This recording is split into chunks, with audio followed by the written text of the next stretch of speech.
북한에도 선거가 있을까요, 없을까요? 러시아 이타르타스 통신사가 제기한 질문에 주신 대답을 보내드렸습니다. 3세대 체제 유지가 가능할까에 대해서 궁금증을 가지고 지켜보고 있습니다.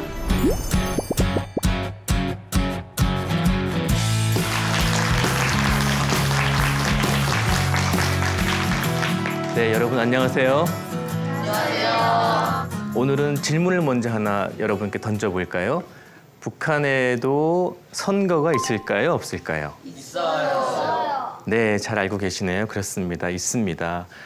북한은 우리의 그 국회의원에 해당하는 최고인민회의라는 위원을 뽑는 선거가 있고요. 또 대표적으로 우리의 지방의회에 해당하는 대의원회의의 의원을 뽑는 그런 선거가 있습니다. 근데 선거의 가장 중요한 원칙은 여러분 학교에서 비밀 선거라고 배우셨죠? 네. 근데 북한에서는 특이하게도 당에서 정부가 지정한 사람 한 명만이 후보가 될 수 있고요.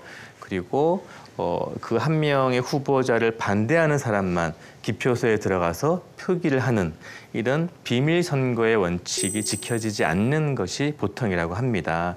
그래서 정부에서 낸 한 명의 후보가 거의 다 당선이 되고 또 100%의 지지를 받는 그런 선거가 유지되고 있다고 합니다. 그런데 여러분도 잘 아시다시피 국회의원이라고 하는 것은 예를 들어서 우리나라 전체 각 지역을 대표하는 그런 주민의 지역 대표를 뽑는 것이지요.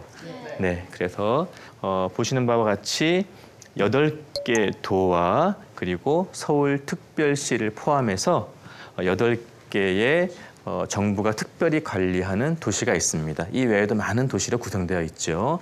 반면에 북한은 9개의 도와 그리고 평양 직할시를 포함해서 6개의 북한 정부가 특별히 관리하는 도시가 있고 또 그 외에 많은 도시가 있습니다. 자, 그러면 여러분께 질문 하나를 더 드려볼게요.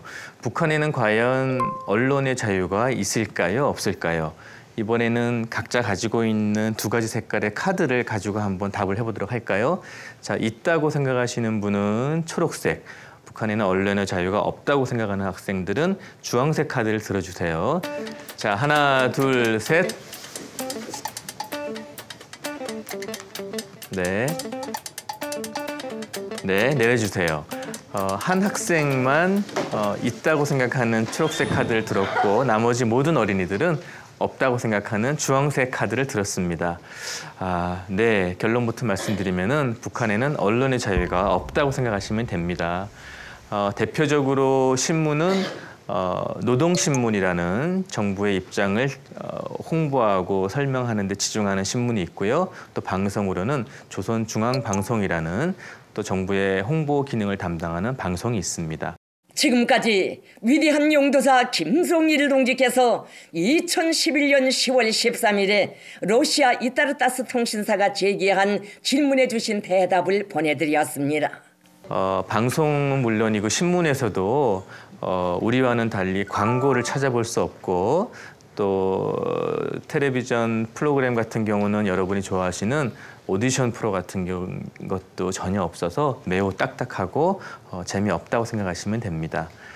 네, 남북의 정치제도와 사회제도의 차이에 대해서 영상을 같이 한번 보도록 하겠습니다. 네, 우리 사회는 보시는 바와 같이 저렇게 개인의 창의력, 인권, 또 의사, 이익 이런 걸 존중해서 모두가 더 역동적이고 잘 사는 사회가 되었고요. 반면에 북한은 사람의 생각 방식과 의사 표현을 획일하게 만들어서 모두 다 동일하게 만들어서 집단적 사고를 하는 개인보다 집단주의를 중시하는 북한의 사회는 우리보다 많이 침체되어 있다고 이해하시면 되겠습니다. 지금부터 약 25년쯤 전인 1990년도를 전후로 해서 여러분이 태어나기 훨씬 전이죠? 네, 1990년도를 전후로 해서 전 세계에는 큰 사건이 발생하게 됩니다. 그것이 바로 냉전의 종식이라는 사건인데요. 공산주의 체제를 받아들이는 국가들이 경제적인 이유에 의해서 또 각 국가 주민들의 요구에 의해서 공산주의 제도를 포기하고 자유민주 시스템을 받아들이는 그런 세계사적으로 큰 사건이 1990년도를 전후로 해서 발생하게 됩니다. 그런데 흥미롭게도 냉전 종식이라는 그런 큰 사건이 일어난 이후에도 공산주의 정치 체제를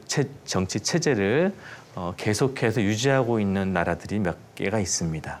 대표적인 나라가 바로 한반도의 우리 바로 북쪽에 있는 북한입니다. 여러분 잘 아시다시피 북한은 3세대 세습 체제를 유지하고 있습니다. 들어보셨지요? 네. 북한의 첫 국가 지도자였던 김일성 국가주석, 그리고 김정일 국방위원장, 지금의 김정은 당 중앙군사위 제1부위원장, 이렇게 3세대 세습 체제가 유지되고 있습니다. 솔직히 말씀드리면은 북한에는 저 3세대 부자 이외에는 다른 훌륭하고 지도력이 있는 사람이 없는 것인지, 그리고 정말 김일성, 김정일, 김정은 3세대가 북한 주민 모두로부터 정말 그렇게 크게 존경을 받고 있는지, 많은 사람들은 어떻게 북한에 저렇게 오랫동안 3세대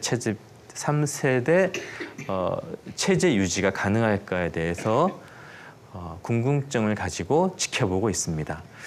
전문가들의 설명에 의하면은 워낙 외부로부터 정보가 들어가지 않는 폐쇄적인 사회, 그리고 또 이 분단이라는 남북한 사이의 이 체제 경쟁을 이용해서 북한 주민들을 극도의 긴장 상태를 유지하고 있는 점, 그다음에 경제적으로 매우 어려워서 다른 뭐 이런 여유 있는 생각과 창의적인 발상이 불가능한 점, 이런 점들을 이유로 들어서 3세대로 이어지는 그런 세습 통치가 가능하다고 설명하고 있습니다. 통일된 사례는 다른 나라에서 한번 찾아볼 수 있는데, 여러분 잘 아시다시피 지금부터 한 25년 전에 1990년도에 동서독으로 분리되어 있던 독일이 통일이 되었습니다.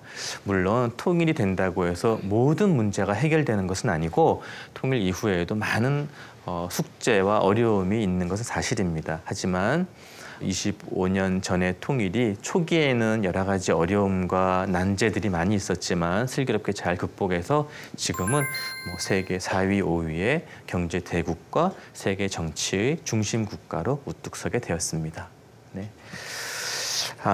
만약에 여러분이 어른이 되어서 한 20년 후쯤 2035년 통일이 될 수 있을지 없을지 가능하다고 예측하는 전문가들도 있고 그렇지 않을 거라고 예상하고 있는 전문가들도 있습니다. 하지만 분명한 사실은 지금처럼 남북한이 정치적으로 서로 많이 다른 모습을 보이지만 20년쯤 후에 여러분이 어른이 되었을 때 통일된 국가를 이룰 수만 있다라면은 아시아에서는 가장 앞선 민주주의 국가가 될 수 있음은 물론이고 세계에서도 존경받는 훌륭한 정치 시스템을 가지고 있는 나라가 될 것이라고 선생님은 믿어 의심치 않습니다. 네, 오늘도 강의 열심히 들어주셔서 감사합니다.